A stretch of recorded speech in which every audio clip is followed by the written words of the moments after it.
Hi Moglets! So Genshin released their version 2.3 special program yesterday. I wanted to go over it, share some quick thoughts. So to start off, we got the trailer here. It is really epic, of course. We have a Gorou as well as Itto. Albedo is also featured in this special program because he'll be getting a rerun in 2.3. My boy Benny up there looking like a beast. But yeah, seriously, if you haven't seen the trailer yet, I definitely recommend checking it out. It is really one of their best trailers they've made so far yet. It's really, really cool. So taking a look at Itto's section of the special program here, obviously looks a little bit full of himself, but also very, very fast attacker.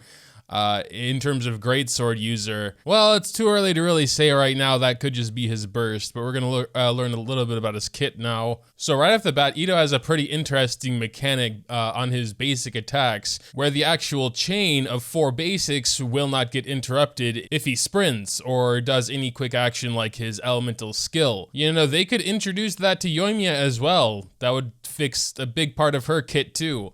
So far, Itto's playstyle seems to focus a lot on his normal and charged attacks. He'll gain special stacks on his 2nd and 4th basic, which when you use a charge attack, then he can use those stacks to perform some other special attacks. And with one of his passives, when you're continually using these stacks and doing these basic charge sort of rotations, they will become faster and harder to stop because his interruption resistance also goes up. We also finally have another character that likes defense. He does scale off of defense, so that is really cool. Itto's E, or elemental skill, releases a geo construct called Ushi, which in a nutshell will allow him to get more of these stacks he gets from his basic attack and continually doing, you know, these charge attacks and such. So again, very heavy focus on basic attacking. And then his burst, as you might expect, is more of a buff and not an attack. Once again, he is scaling off of defense here. The more defense he has, the more attack boost he will get from going into this mode. His attack speed will be increased. You will get more of these stacks for that, you know, charged combo, etc, etc. So again, also his basic attacks will be turned into Geo, which cannot be overridden by my C6 Benny, which is amazing. Honestly, he sounds super, super fun to play. I'm really looking forward to when he comes out. His own defenses do drop, but again, his attack and attack speed get increased. So it's kind of like a glass cannon button, and I super live for that. Yeah, all around, just from first impressions, Itto kind of sounds like a 5-star version of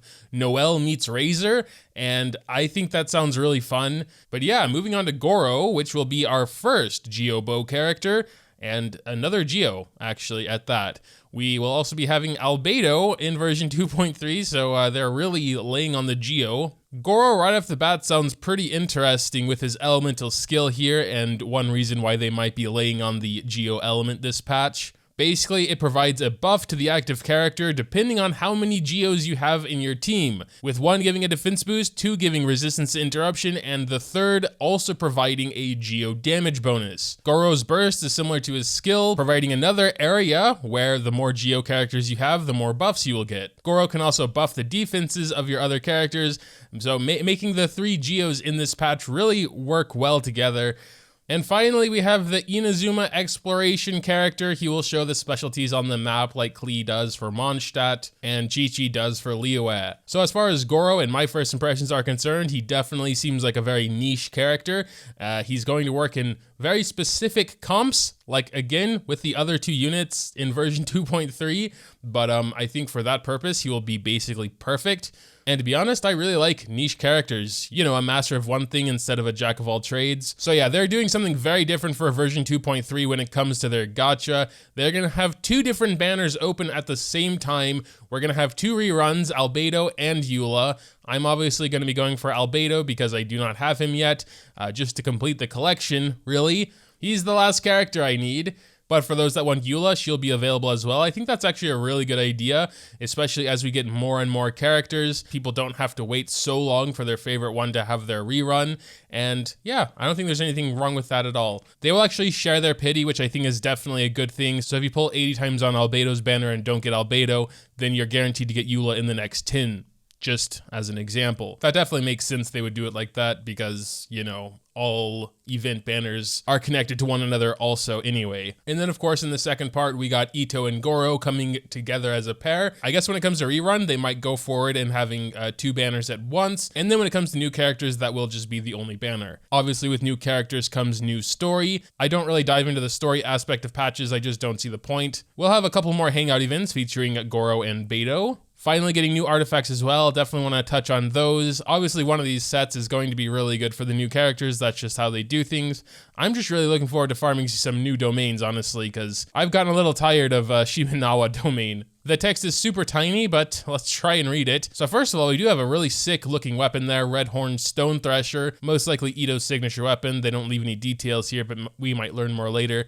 But let's start with Husk of Opulent Dreams here. 2 pieces, defense plus 30, as to be expected. The 4-piece set pretty much boils down to a geo damage and defense boost, up to 24% each. It's on a stack basis, but it seems pretty easy to get those stacks with most geo characters because you just need to do geo attacks, so it shouldn't be too hard in most cases to have, you know, a pretty permanent 4 stacks all the time. And yeah, that sounds really good. A lot of the geo characters do scale off of defense, so having more defense means more attack power, and then obviously geo damage bonus is self-explanatory. Then we have Ocean Hued Clam, seems to be a healer set with healing bonus plus 15% there. And then the 4-piece set being a literal book. So give me a second to understand this. Just by looking at it though, I would assume it's something for Kokomi. Yeah, it definitely sounds like a Kokomi set. In a nutshell, the character who has this artifact set equipped will produce a sea-dyed foam, and depending on the amount of healing, overflow healing included, it will sort of absorb that healing and then explode to do damage in an AoE. So it's like a healer set, but with offensive capabilities. It's pretty weird. I'm assuming these 2 artifact sets are going to be in the same domain, so we're definitely going to be trying that with Kokomi as well, see how that works, because Kokomi can heal a lot. And considering it takes overflow healing into consideration, you know, that could be pretty strong. It says up to 30,000 HP. It is a little weird though how the damage is calculated here, so I'm gonna have to wait until we actually get the set and try it out, you know, in the game to know the upper limits of, you know, the damage it can cause. But yeah, very interesting sets here. Yeah, I knew this location would be used for a boss, and here we have it, the Golden Wolf Lord, I think they called him. Oh, Jesus Christ. I guess he'll have that weird corrosion mechanic as well, like the other wolves. Yep, corrosion.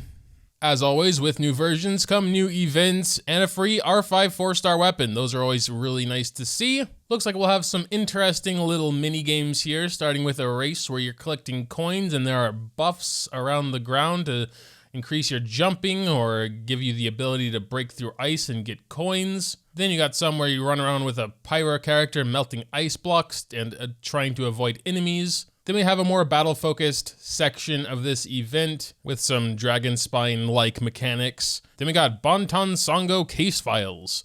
You gotta save some puppers. And then we get Pokeballs and can capture wild animals and put them in our Serenity Pot. Then we got the Energy Amplifier Fruition event. We already had an event similar to this where you gotta go and destroy these weird stones before fighting the enemies, else they're gonna have some big buffs. And then, of course, along with that, we have the Deceitful Domain or the Twisted Realm coming back where we have these bosses to fight. We get rewards, etc., etc. Then we got Misty Dungeon Realm of Light. We've already had this one or something very similar to it as well. It's basically a labyrinth. You're around fighting enemies, collecting these stones, and then going to fight a boss at the end.